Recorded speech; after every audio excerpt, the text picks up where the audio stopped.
Episode number 1 की शुरुआत होती है, जहां हम पार्क में एक नामसिक नाम के लड़के को बैठा देखते हैं, जो कि बिल्लियों को देख के सोच रहा था कि इनकी लाइफ कितनी अच्छी है। इनको न काम की टेंशन न फ्यूचर की कोई चिंता, ये जब चाहे तब सेक्स कर सकती हैं। मैंने तो ये सब बस आज तक वीडियो में ही देखा है। तभी उसके मुंह से अचानक से निकल जाता है कि वो भी सेक्स करना चाहता है।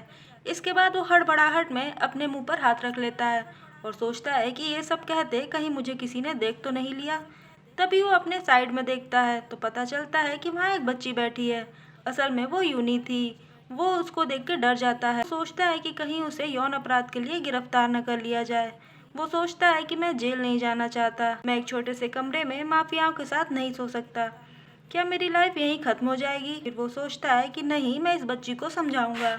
अब नामसिक यूनी को सॉरी बोलता है। इस पे यूनी कहती है कि आप बिल्लियों से जल रहे हैं, आप बस अपने आप में बातें ही किए जा रहे हैं। इस पे नामसिक कहता है कि आजकल के बच्चे कुछ ज्यादा ही एडल्ट की तरह सोचने लगे हैं।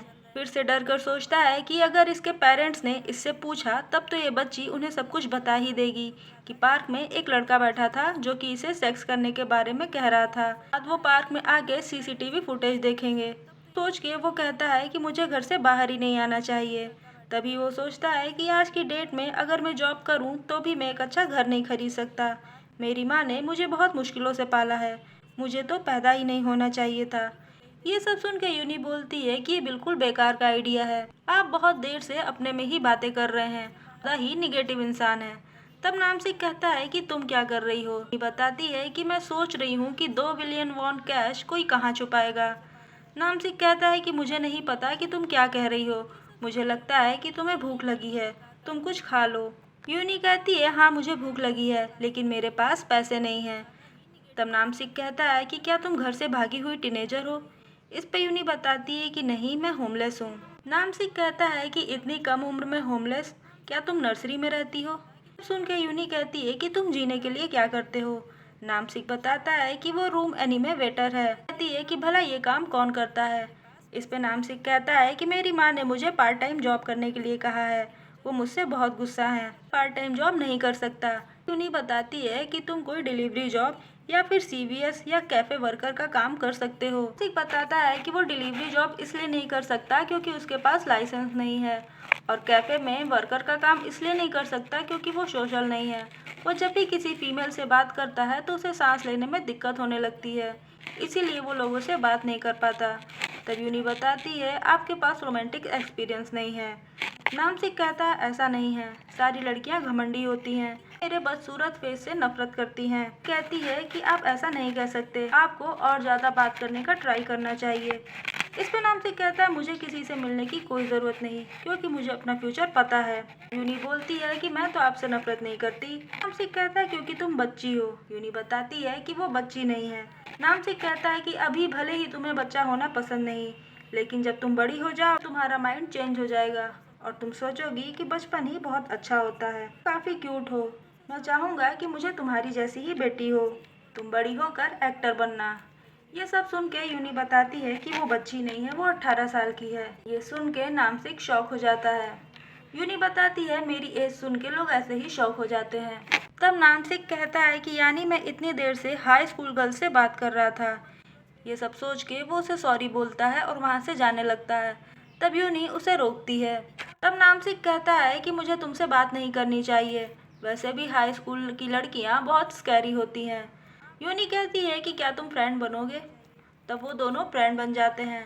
नामसिक का पूरा नाम किम नामसिक है, जो कि 34 साल का है, और यूनी भी अपने आप को इंट्रोड्यूस करती है। लेकिन तभी नामसिक पूछता है कि तुम मुझसे फ्रेंडशिप क्यों करना चाहती हो?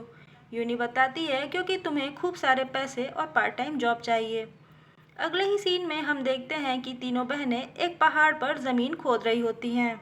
तभी गाविन कहती है कि मुझे नहीं लगता कि पहाड़ों में इतने सारे पैसे किसी ने छुपाए होंगे। यूनी कहती है कि उन्होंने बेकार की ज़मीन खरीदी है, 100% उन्होंने पैसे यहीं छुपाए हैं। मिन कहती है कि अगर ऐसा है तो अब तक हमें पैसे मिले क्यों नहीं? यूनी बोलती है वो इस क्योंकि पैसे कई जगह रखे हुए हैं।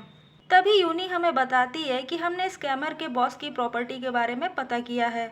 उन्होंने जेल जाने से पहले चावल के कई खेत और पहाड़ों की ज़मीन को खरीदा। वो खेती नहीं करते तो भी उन्होंने धान के खेत खरीदे हैं, और पहाड़ों की ज़मीन भला कौन खरीदता है? कहती है कि भाई ने कहा था कि ये सब मत करना। अब सीन यहाँ से शिफ्ट होता है और हमें पास्ट का सीन दिखाया जाता है। हम देखते हैं कि तीनों बहनें बोसंग को बताती हैं कि पैसे जमीन में ही छुपाए गए हैं। इस पे बोसंग कहता है वो सब तो ठीक है लेकिन वहाँ जाना खतरनाक है। तब गाविन कहती है कि हमें अपना पैसा खोजना चाहिए, हमें उसकी ज़रूरत है। कहता है कि उन्होंने अगर ज़मीन में पैसे छुपाए हैं तो ज़रूर उन्होंने कुछ लोगों को उसकी सुरक्षा करने के लिए भी रखा होगा। तब यूनी बताती है नहीं, ऐसा नहीं है। इतना सारा पैसा वो किसी के भरोसे नहीं छोड़ सकते क्योंकि उन्हें लोगों पे ट्रस्ट नहीं है और पैसों के सोर्स का भी पता नहीं है, इसलिए तो उन्होंने वो पैसे ग्राउंड में छुपा रखे हैं। इसके बाद भी बोसंग कहता है लेकिन ये बहुत डेंजरस है, इसलिए वहाँ किसी को नहीं जाना है। अब सीन वापस से प्रेजेंट में शिफ्ट होता है। ये तीनों वहाँ पहुंचकर जमीन को खोदना शुरू कर देती हैं, वो भी एक नए बंदे किम नामसिक के साथ। यूनी कहती है कि हमने टोटल 5 जमीन चेक कर ली है लेकिन हमें अभी तक कोई पैसा नहीं मिला। अभी लास्ट माउंटेन बचा है। किम नामसिक को कुछ दिखता है। सब जाकर वहाँ देखते हैं तो उन्हें बहुत सारे पैसे मिलते हैं। लोग मिलकर वो सारे पैसे निकाल लेते हैं जिसमें से यूनी 50 मिलियन वॉन किम नामसिक को दे देती है। यूनी कहती है कि तुम इससे अपना ड्राइविंग लाइसेंस बनवा लेना और एक छोटा सा कैफ़े खोलना। नामसिक कहता है कि क्या मुझे पैसे लेने चाहिए। तब मिन बताती है कि तुमने हमारी मदद की है इसलिए तुम ये पैसे ले सकते हो। यूनी नामसिक को बाय करती है और कहती है कि हम बाद में मिलेंगे। अगले सीन में हम देखते हैं कि तीनों बहनें एक बड़ा सा बैग लेकर बोसंग के पास जाती हैं। मीना उस बैग को रखकर तुरंत सो जाती है। बोसंग पूछता है कि आखिर तुम लोग कहाँ थे। मीना बताती है कि वो लोग 24 घंटे से नहीं सोए। तभी गाविन उसे 1.8 बिलियन वॉन के बारे में बताती है और यूनी बताती है कि 1.8 बिलियन वॉन में से 50 मिलियन निकल चुके हैं। बोसंग बैग खोलकर देखता है जिसमें पैसे देखकर वो काफ़ी खुश हो जाता है। एपिसोड भी यहीं खत्म हो जाता है और फाइनली इस सीरीज़ की हैप्पी एंडिंग हो जाती है। अगर वीडियो अच्छा लगे तो लाइक, शेयर और सब्सक्राइब ज़रूर करें।